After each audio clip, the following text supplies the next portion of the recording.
We do need to talk about Taylor. Because during Taylor's cast video before the season started, she talked about this very convoluted idea about how she has this three-person plan, one person from two sides of the house, one in the middle who's like a floater. They're working together, they're aligned to run the house. Well, she has evolved that plan after sitting back and watching the past few weeks.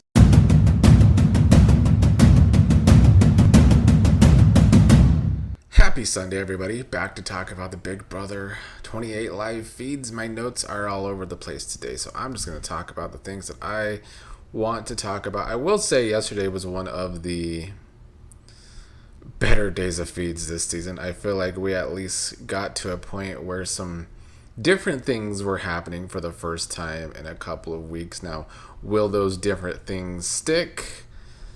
I'm kind of doubtful with the way this season has gone, but let's talk about it. The veto players picked yesterday were Kamu, Mallory, Lyric, and Latrice, who were the HOH and the three people on the block, and then Jason and Haley. Lala had her chip pulled, so she got to choose someone. She chose Jason. Would have been a big deal if Jason could have won that veto and taken Lala off the block. They'd both be safe this week. That would have made a difficult week for Kamu. That's not what happened, so we'll get to that. Drew was telling Mallory before the veto competition that he thought the best case scenario was Jason winning the veto, convincing Jason to use it on her. Haley also told Mallory that if she won, she would use the veto on Mallory as well. Drew, I do feel like he wants to shake things up. You know, we're getting confessionals from Drew that he wants to shake things up. And I feel like it feels better with some people not in that big alliance. But also at the same time, Drew is the reason for this whole backdoor Jason plan this week as well with Kamu. So I don't know. Drew just still playing both sides. Right now, his side does not like him at all, though. So we'll see how he gets out of that, or if he ever gets out of that. Because Angela is on a tear. It's getting worse about how she wants to take down Drew. Drew also yesterday accidentally said the tool shed in front of Yash. This is now the third person to talk about the tool shed in front of Yash, an alliance that Yash is not in. Now, does Yash ever do anything with this information? No, of course not, because he is just a player who's just kind of there, unfortunately. Drew and Melody had a conversation about who their number one is. Drew telling Melody that she is his number one, even though he's her number two. She said that he is not her number two, and that he's her number one as well. Melody doesn't think that Lyric is the best person to talk to, that Lyric doesn't even know anything about her life. She could ask Lyric about her life and Lyric wouldn't be able to say anything, unlike Drew. Melody and Drew do have more conversations for sure, and I think are actually trying to get to know each other, especially yesterday. I don't know what that does for them in the game. I don't know what Drew would really do. Until I see Drew do something that actually takes his head out of the vet's asses, I'm not expecting Drew to do anything that doesn't, benefit the vets.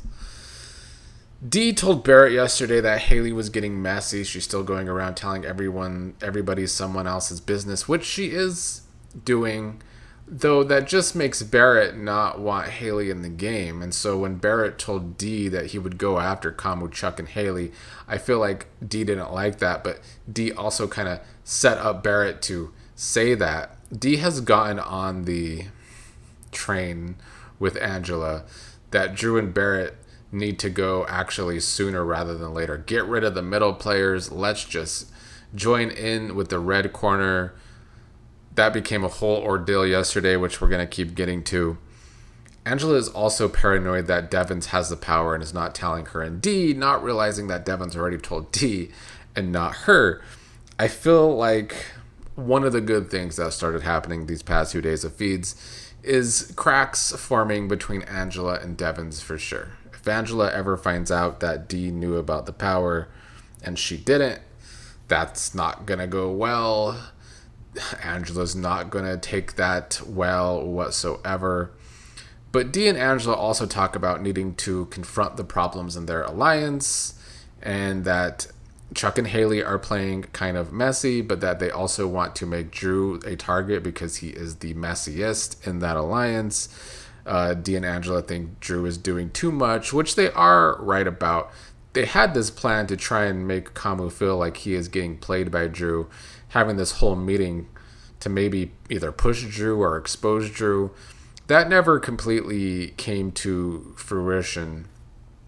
But like I said, Dee and Angela thinking Kamu, Haley, and Chuck are the better people to team up with going forward rather than the crossover.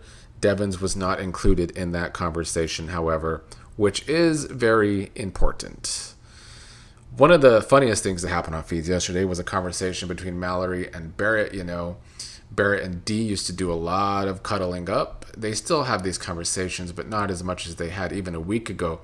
Mallory said to Barrett that he and Dee are not close anymore because she found out that Barrett is not married, which made Barrett laugh, which made Mallory say, once Dee saw Devens' family photos, she started spending all her time with him, which is a shot at Dee because she is a homewrecker.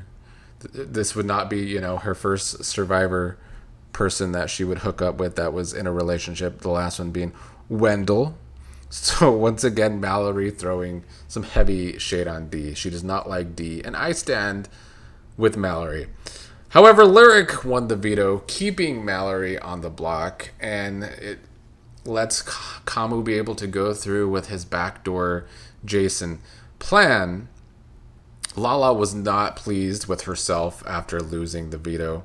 She was saying basically she doesn't feel good. She needs to pick herself up because right now she'd rather go home and be done. Lala has not been playing hard enough for my liking. Really from jump, she has not been playing hard enough. And I don't really think that this is going to be a wake-up call for her if this is her mentality after losing the veto.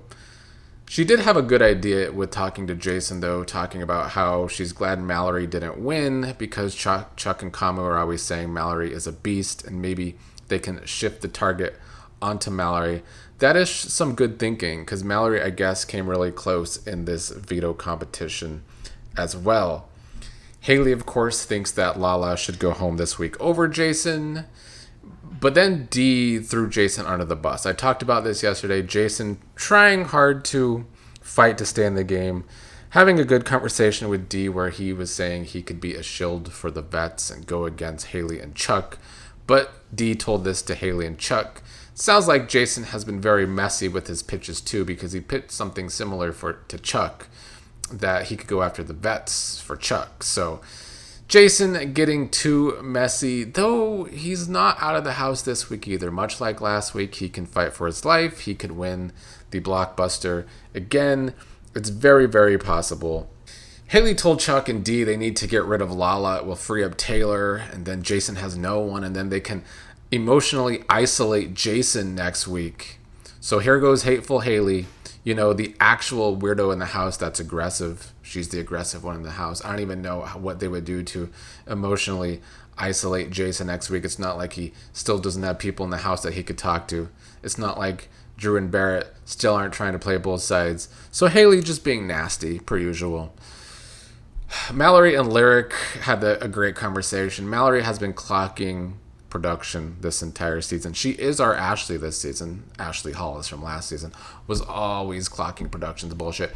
Mallory and Lyric talked about how when they finally get power, Devens will probably just use his power and hijack their HOH, which is half true. If they were to go after Devens, he would use his veto power and he would be able to pick a replacement and it would fuck things up. So Mallory clocking production again. She is one of my faves this season just for that alone. So yeah, it will be too bad if we lose her this week.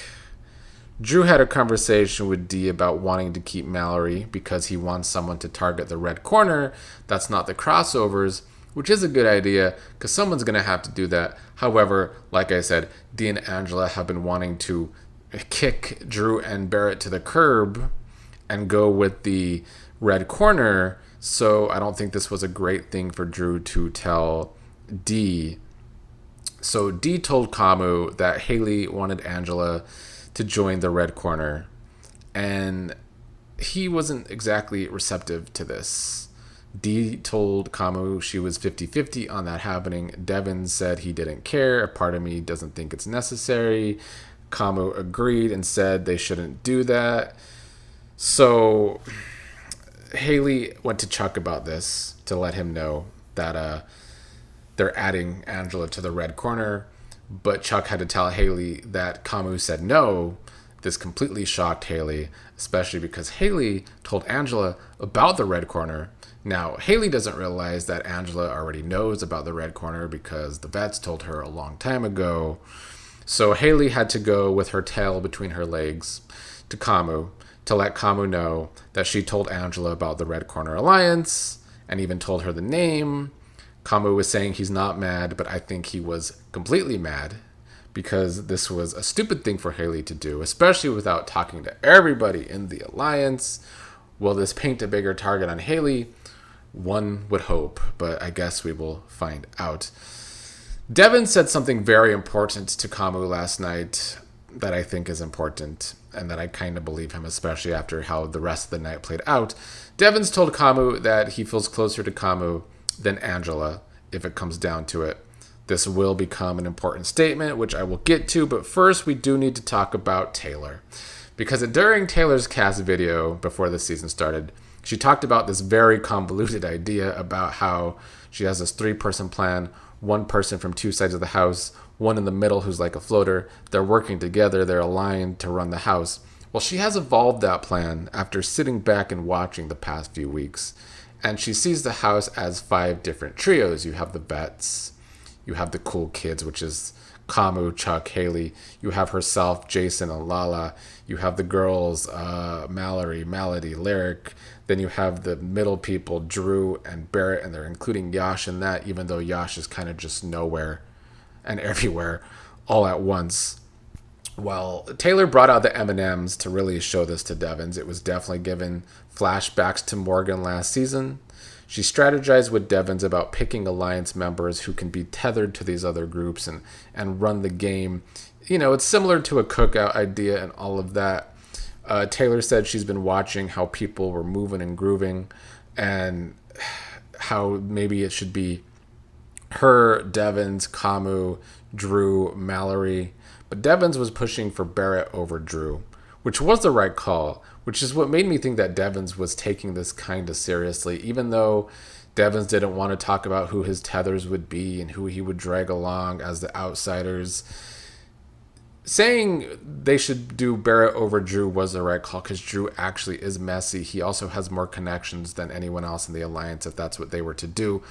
And Taylor was talking about how this alliance needs to be with logical, calmer people. Drew does not play like one of those players. Now, Taylor did tell Devens this, said 2 icons in Angela and Dee. I think they are running the show and they are using Haley as their puppet, and Haley thinks she's running the show, but it's really those 2, which is kind of a clock. Haley does feel this closeness to Dee and Angela as they are trying to run Angela. And I actually do think that's part of the reason why Angela and Dee think the Red Corner Alliance is the right move, even though at the same time over these past couple days, Angela has been getting paranoid about Haley too. But before this conversation with Taylor, Devens had just told Kamu that he wants to bring Taylor to jury and they would protect Taylor for now. So Taylor kind of chose the right moment to tell Devens. The problem is, will Devens run that information back to Dee? I don't think he would run it back to Angela at this point. Then when Devens left the HOH room, she told the exact plan to Kamu about taking 1 person from each trio. Kamu did get distracted during this conversation to talk about Lala and Jason, who are Taylor's tethers, because Kamu can't completely remember, but he's pretty sure he told Lala the plan that Jason was his target this week. And then Lala picked Jason for veto. So he doesn't know if Lala's just trying to get herself voted out or what. And I feel like Taylor was soft launching voting out Lala this week instead of Jason, although I think Jason is still Kamu's plan for now. It seems like they also settled on Lyric and Barrett instead of Mallory and Drew. That's if Kamu goes for that. I think he's fine with Lyric, but Kamu does like Drew, even though I feel like he's sus of Drew at the same time too, so who knows. All in all, the plan is a lot, and I don't know if they can trust Mallory nor Lyric to not tell the other if they're brought into this alliance. So I think that's actually the part of the plan that can go bad. But it's good to see Taylor playing, and it's good to see that she's been paying really good attention. She's clocking the house very well. And Devens did not rat out the plan to D last night. So that makes me think Devens is considering it as well. I think Angela's stupid, crazy ass is what got Devens shooken up. Since Haley told Angela about the Red Corner, she wants to tell the Red Corner about the Crossovers Alliance, and Devens is against that. And I think it's really freaking him out that Angela wants to do that. And he did his best to finally talk some sense into Dee and Angela about turning on Drew and Barrett. But I definitely think what that conversation did is make Devens be very wary about crazy Angela. It's funny because the season started, I felt like Dee was being far more logical than Devens. And maybe it's because the first couple of weeks Devens was just there and really not taking the game that seriously. It felt like you could just go to Devens and turn his mind pretty instantly. But yesterday he was thinking very, very logically, and that was good to see. I'm sure having a power is making him want to stay in the game longer. I think he's production's favorite. Like, they gave him the best power, and he has one of the better edits on the TV show. I think Devens should be the odds-on favorite to win this season as it stands right now. But Devens tried to convince them they don't have to get Drew out now, maybe in a few weeks, because Drew has numbers to flip on them right now, which is kind of true. So yeah, Devens thinking logically, shutting that down, and then not telling them about Taylor's idea earlier. Last thing, Melody and Drew had long conversations last night, off and on. And I'm not saying that they're falling for each other, but they are getting closer as humans. I don't like Drew for Melanie because he is young and immature and he's been talking shit about her back this season.